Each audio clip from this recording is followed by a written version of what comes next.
toute mon enfance. À chaque fois que je parlais aux gens de devenir riche, de gagner beaucoup d'argent, de devenir successful, etc., on me jugeait. Personne ne voulait en parler. Voyait presque le fait d'être ambitieux comme quelque chose de négatif en fait. Et je sais que c'est le cas en Suisse, mais c'est le cas encore plus en France. Une des missions de ma chaîne quand j'ai commencé, c'était d'être une des personnes qu'on n'a rien à foutre, qui dit ouvertement qu'il a envie de gagner de l'argent, que l'argent c'est bien, que le succès c'est bien, qu'on n'a pas à avoir honte d'être ambitieux, et que quand on a la chance en fait de réussir, il faut en être fier. On a grandi en pensant que charbonner dur, c'est ce qui allait nous rendre heureux, c'est ce qui allait nous faire réussir. Mais si c'était vrai, toute la planète, toutes les personnes qui charbonnent dur, qui se lèvent tôt, ils seraient heureux et riches. Moi par exemple, tu me connais pas. Tu vois que j'ai sorti 2 vidéos par semaine pendant 1 an sans jamais m'arrêter. Tu vas te dire, oh, il est trop chaud, il est trop discipliné, je sais pas comment... Je suis pas discipliné. J'aime juste trop ça. Quand je me réveille le matin, je pense qu'à ça. Ma vie, c'est faire des bangers. J'aime écrire des scripts, faire des vidéos, les poster et puis lire vos commentaires. Oh, encore un banger! Oui, parfois c'est dur, parfois j'ai des moments de remise en question, parfois j'ai la flemme. Mais comparé à quelqu'un qui n'aime pas ça, pour moi, c'est facile de me remotiver. Et c'est ça qui change tout. Tu peux courir, prendre un Uber, voire même une fusée. Tu n'iras jamais plus loin qu'une personne qui aime marcher. Le plaisir, c'est ce qui transforme les choix difficiles en choix plus simples.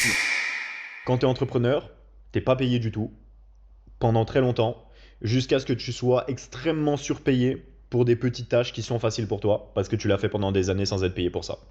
Donc en fait, en réalité, tu as été payé. Disons, si tu fais quelque chose maintenant et tu gagnes 0 par mois pendant 1 an, et l'année d'après, tu gagnes 10 000 euros par mois pendant 1 an. Au final, sur 2 ans, tu as été payé 5 000 euros par mois. Et si l'année d'après, tu gagnes 100 000 euros par mois pendant 1 an, tu as fait 1 320 000 sur 3 ans. Donc au final, tu as été payé quoi 30 000 euros par mois pendant 3 ans 35 000 euros par mois. Donc en fait, dès le premier mois, tu avais déjà été... Enfin, tu vois ce que je veux dire? C'est comme si la timeline du progrès à travers le temps, elle équilibrait le fait que là maintenant, tu n'aies pas de résultat dans ce que tu fais. Et ça, c'est une vision qui te permet d'affirmer quand tu es en train de faire quelque chose que tu sais qui t'amène à avoir du progrès, bah en fait, je suis en train de progresser. Si je vais à la salle mais je vois pas de résultat et du coup je suis un peu tenté de ne pas aller à la salle, oh, si je saute une journée, ça change rien. Bah si, ça change tout en fait. Parce que tu es déjà en train d'avoir les progrès massifs. La manière dont je le manifeste très concrètement, c'est que quand tu vas à la salle et que, admettons, tu as la flemme de faire une dernière série de jambes ou un truc, tu as vraiment la flemme, bah à chaque fois je me dis que les 3 séries précédentes, elles ont servi juste à me chauffer pour arriver au moment où c'était difficile, parce que c'est le fait que ce soit difficile qui fait que ça me fait croître. Donc la dernière, je me dis, ou dès que c'est difficile, vraiment, je me dis, tout ce que j'ai fait jusqu'à maintenant n'a servi que à m'amener à ce moment-là où ça allait être difficile.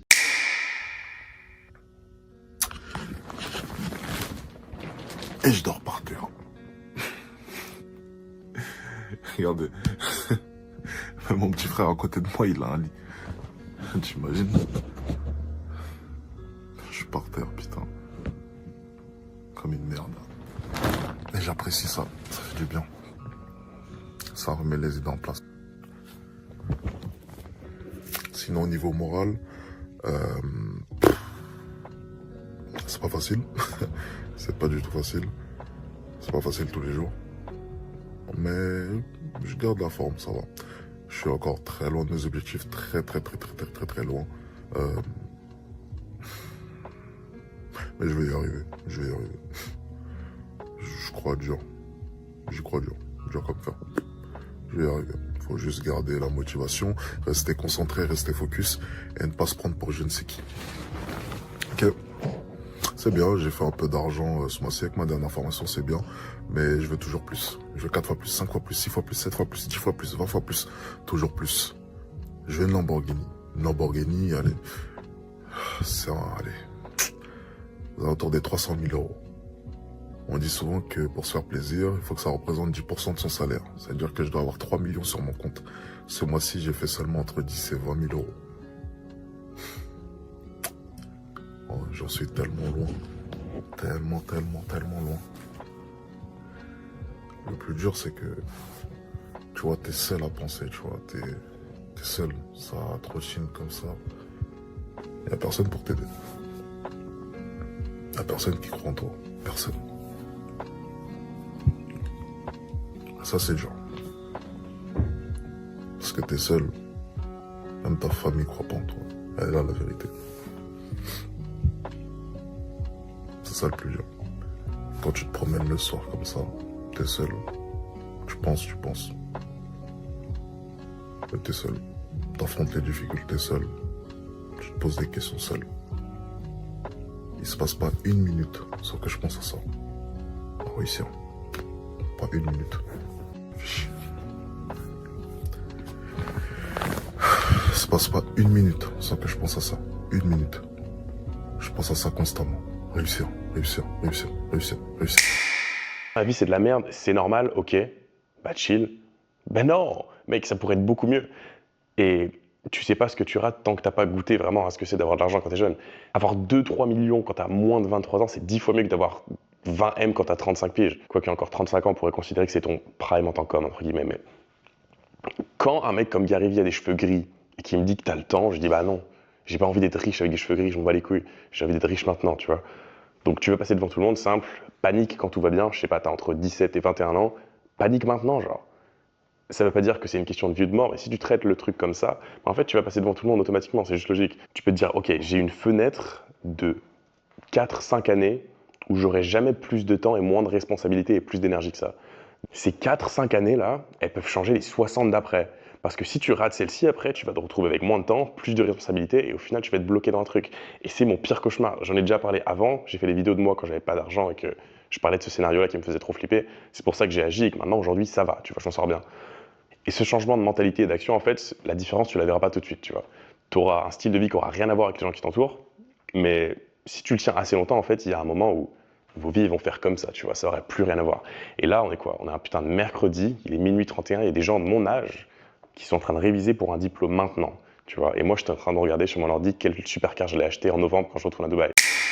La vérité, c'est que si aujourd'hui tu as moins de 28 ans, tu n'as rien à perdre. Tu as zéro risque, tu n'as pas de famille à gérer, tu n'as personne à ta responsabilité. Si demain tu perdais tout, il se passerait rien, tu pourrais retourner chez tes parents, tu aurais à manger. Bref, le risque n'existe pas.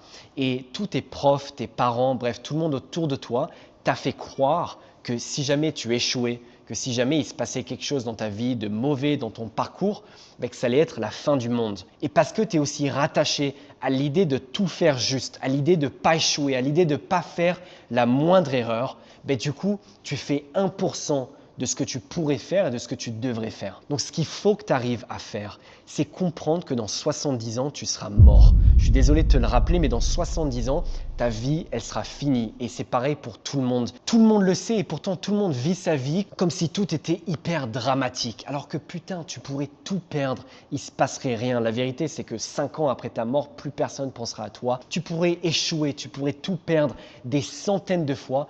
Au final, ça n'aurait aucun réel impact sur ta vie. Les seules choses qui existent, les seules choses qui sont réelles, c'est ta santé, ta famille, les gens qui t'entourent et ta femme. Le reste, on s'en fiche. Si jamais demain tu perds tout ton argent, on s'en fiche. Évidemment, tant que tu as des parents qui vont t'accueillir chez toi. Alors je te promets une chose, c'est que le jour où tu te détaches, le jour où tu vois la vie comme un jeu vidéo et que tu as une manette qui contrôle tout ce que tu fais et que tu n'as plus peur de perdre, c'est là où ta vie deviendra exceptionnelle. C'est là où tu te regarderas et tu diras « Putain, là je vis ».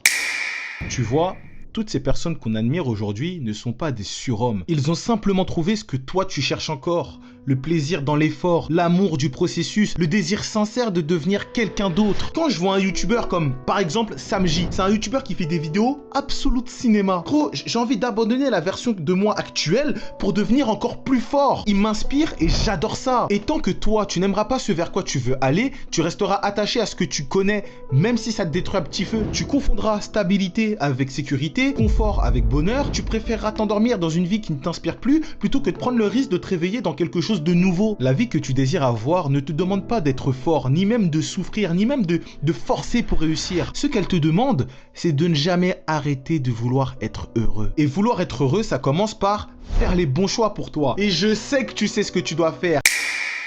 Après, j'ai eu plein de galères en vrai. Là, je me suis séparé de ma copine il y a 5 mois. Je suis quelqu'un qui vit pas forcément les ruptures bien. Donc c'était vraiment pas facile de devoir quitter en plus quelqu'un qui n'a rien fait de mal et que j'aimais encore au moment où j'ai dû la quitter.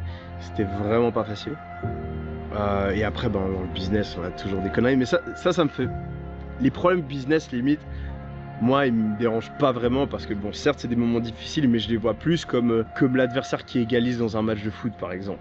ça fait chier, mais si l'adversaire était pas là, on jouerait pas au foot tout seul en fait. Ça fait partie du truc, le business serait pas fun s'il n'y avait pas les problèmes. C'est le concept en fait. Faut changer de direction, faut abandonner des projets potentiellement dans lesquels on a déjà investi des centaines de milliers d'euros. Le plus important en vrai, c'est de relativiser. On traverse tous des moments difficiles, mais les personnes les plus heureuses, les personnes qui ont la meilleure vie, c'est les personnes qui arrivent toujours à prendre de la perspective par rapport à leurs problèmes, parce qu'il y a toujours pire.